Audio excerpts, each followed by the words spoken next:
新闻头起先来关心到，今仔日5月7日是第2届世界大战欧洲战场胜利日的80周年。总统赖清德是头一届代表咱进行正式的纪念活动。赖清德嘛表示讲，台湾甲欧洲拢面对着新极权的威胁，应该爱团结做伙来守护家园。From V-Day to every day。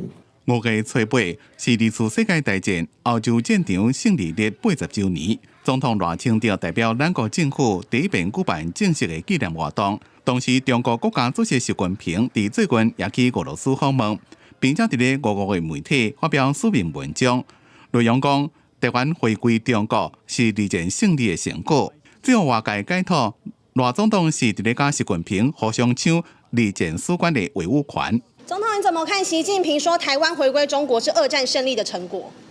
赖总统并无回应相关的论述，不过伊伫接受财经杂志专访的时阵讲，伊是不得已无法度才会根据反渗透法，甲中国定位成做境外敌对势力，因为安尼时才法度互国人了解情势，国家的体制才能根据这个方向来做调整，目的是要确保国家的安全、社会安定。 也个台湾的人民会当长治久安。就伫咧欧洲胜利日谈会内面，赖总统呼应历史，讲台湾甲欧洲拢面对着新极权集团的威胁，所以应该团结做伙守护家园。当我们纪念欧战带来的和平，我们绝对不能够忘记历史的教训。全世界热爱自由的人们与国家，在此时此刻，务必要一起合作。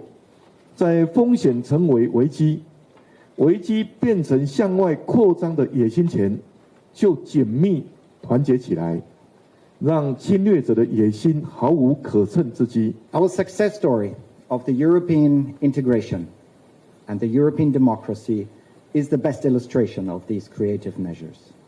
It shows that we actually can learn from our history. It is an example that safeguarding peace and prosperity requires hard work and determination. 伫当前台海局势紧张的时阵，赖总统强调，台湾甲世界民主国家徛做伙，共同抵御侵略者的决心。公司新闻采访报道。